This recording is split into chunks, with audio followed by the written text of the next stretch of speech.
honoring Randy Travis, a life tour, the hits stroke comeback, and how he learned to sing again.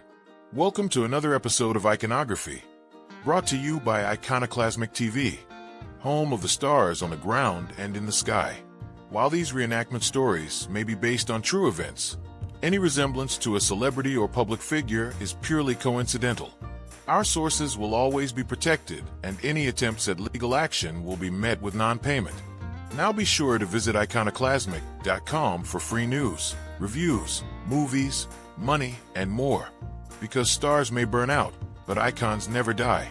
The dim lights of the Grand Ole Opry cast long shadows across the stage, each one containing ghosts. Country music, more than any other American art form, is haunted by its past, not in a way that's morbid, but in a way that affirms life, that acknowledges our shared mortality and spits in its face with a 3-chord progression and a tear in your beer. And there, standing at the crossroads where nostalgia meets the merciless march of time, was Carrie Underwood, crying real tears for Randy Travis. I've seen 1,000 performers fake emotion, but authentic grief is something you can't rehearse. When Underwood stepped aside during Forever and Ever, Amen, to let Travis deliver the final amen, the room crackled with the electricity of the genuine article. Travis, that baritone bastion of neo-traditional country, who once seduced America with nothing but that deep, velvet voice and an "ah shucks" grin, struggled to form a single syllable. The audience erupted, not out of pity, but because they recognized the cosmic significance of this moment. It wasn't just music, it was survival. Randy Travis has been a hell and back, and the road went through Nashville. Born Randy Bruce Trawick in 1959 to working-class parents in Marshville, North Carolina, Travis's origin story reads like something conjured by a music row PR firm looking to manufacture authenticity. His father worked multiple jobs while his mother slaved away in a textile mill. American Gothic calluses. The elder Trawick recognized his son's musical gift early, and by age 8, little Randy was singing in the church choir, following the well-trodden path from gospel to the grand stage. But this isn't some Disney-fied fairy tale of a country boy making good. By his teens, Travis was in full rebellion, dropping out of school, breaking the law, getting collared for auto theft and burglary. 1 million kids with talent have vanished down that particular rabbit hole, never to return. Travis might have been another statistic if Elizabeth Libb Hatcher hadn't spotted something in the rough-around-the-edges teenager. Hatcher, who owned a Charlotte nightclub, offered Travis 2 things most young men in trouble desperately need: a job as a cook and a stage. In an industry riddled with predatory relationships, Hatcher became Travis's legal guardian, manager, and eventually his wife. It was complicated. It was messy. It was real. The kind of relationship country songs are made of. After years of scraping by under the name Randy Ray Travis, lightning struck in 1985 when Warner Brothers Records signed him. Storms of Life, his 1986 debut, went triple platinum, unleashing chart toppers like On the Other Hand and Digging Up Bones. In an era when country was battling its own identity crisis, caught between the rhinestone theatrics of the urban cowboy movement and the emerging pop country crossover, Travis stood firm on tradition's shore. His deep baritone voice wasn't trendy, it was timeless. His songs weren't clever, they were true. Through the late 80s and early 90s, Travis was unstoppable, becoming the cornerstone of the neo-traditional country movement alongside George Strait and Alan Jackson. Always and Forever, his 1987 follow-up, went 5 times platinum and spawned 4 consecutive #1 singles. The commercial success was almost secondary to what he represented: country music returning to its roots without apology. Travis wasn't selling out. He was buying in to what made the genre great in the first place. But stardom is a fickle mistress, and the music business is like a carnival barker promising eternal youth. All lies and cotton candy. By the late 90s, despite his still potent talent, Travis was searching for a new direction, leaving Warner Brothers for DreamWorks Records.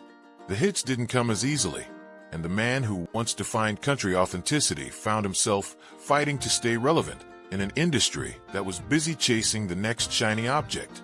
Behind the scenes, something darker was brewing. The first public sign came in 2012 when Travis was arrested for public intoxication, a warning flare that something was amiss in the life of this country icon. What we didn't know then was that the real catastrophe was still on the horizon. In 2013, the hammer fell. Travis was diagnosed with viral cardiomyopathy, a fancy medical term for a virus attacking the heart muscle. His condition spiraled with terrifying speed. His heart stopped. Doctors, those grim-faced gatekeepers to mortality, placed him in a medically induced coma and gave him a 1% chance of survival. 1%. The same odds as an unknown kid from North Carolina becoming a country music legend. Travis, ever the contrarian, defied the odds again. He survived, but the stroke he suffered during this ordeal left him permanently altered. The rich baritone that had defined him was rendered mostly silent. His speech became slurred, his mobility limited. The man who once commanded stages across the world with charismatic ease now struggled with the most basic functions. Lesser men would have retreated from public view, content to let their legend calcify into myth. Not Travis. With a determination that bordered on the superhuman, he relearned basic skills: how to walk short distances without assistance, how to play guitar, how to write. Progress was measured in inches, not miles, but progress it was. In 2016, Travis made a return to the stage that left not a dry eye in the house. At his Country Music Hall of Fame induction ceremony, he performed Amazing Grace, the perfect song for a man who had been lost and then found, who had been blind and now could see. Each note was a testament to his unyielding spirit, each syllable a battle won in a war most of us will never have to fight. But here's the thing about Randy Travis that most people miss. His current legacy isn't just about overcoming adversity. It's about redefining what success means in an industry obsessed with perfection. In a world of auto-tune and Instagram filters, Travis stands before us, imperfect and real. His slurred speech, his impaired hand, his diminished singing ability. These aren't weaknesses, they're battle scars. They're proof that he was in the arena, that he fought the good fight, that he endured. And somehow, amazingly, Travis continues to create. In 2024, he surprised fans with a new song on TikTok, his first studio recording since the stroke. Where that came from isn't going to top the charts, but that's not the point. The point is that the song exists at all, that Travis refused to be silenced, that the creative spark within him refused to die even when his body betrayed him. Which brings us back to that moment at the Opry's 100th anniversary celebration, when Carrie Underwood, herself a country powerhouse, stepped aside to let Travis deliver that final amen. She wasn't just being respectful.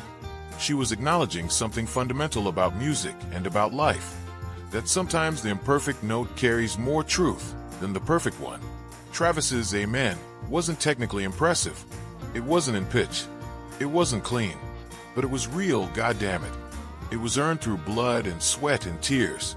It was a man who had been to the precipice of death and returned to tell the tale, not with flowery words or perfect pitch, but with the raw, unvarnished truth of his existence. In an industry built on illusion, Travis stands as a monument to reality. His $12 million net worth, his 20-plus studio albums, his over 50 singles on the Billboard Hot Country Songs chart, his 16 #1 hits. These are impressive statistics, but they're not what define him now. What defines Randy Travis in 2025 is his refusal to go gently into that good night, his stubborn insistence on remaining part of the conversation even when that conversation has become difficult for him to participate in. Travis's 20,000 square foot Santa Fe ranch, with its Adobe-inspired architecture and hand-carved details, stands as a testament to what he achieved. But his current legacy, the one being written in real time, is about something more profound than material success. It's about the dignity of perseverance, the nobility of the struggle, the beauty that can be found in imperfection. In a culture that worships at the altar of youth and novelty, Travis reminds us that there is honor in aging, in changing, in adapting to life's cruel surprises. His journey from country music stardom to battling life-threatening health crises shows us that success isn't measured by wealth or accolades, but by the strength to rise after falling. As I watch younger country stars pay homage to Travis, not just with words, but with genuine emotion, I'm reminded that authenticity is the one currency that never depreciates. In Travis, they recognize something that cannot be manufactured. A man who has lived a life, who has known joy and sorrow, triumph and defeat, and who still stands before us, unbowed. His story isn't over. There may be more songs, more appearances, more moments of grace amid struggle, or there may not. Either way, Randy Travis has already given us something more valuable than another hit record. He's given us a masterclass in humanity, in all its fragile, flawed, beautiful glory. And to that, all I can say is amen.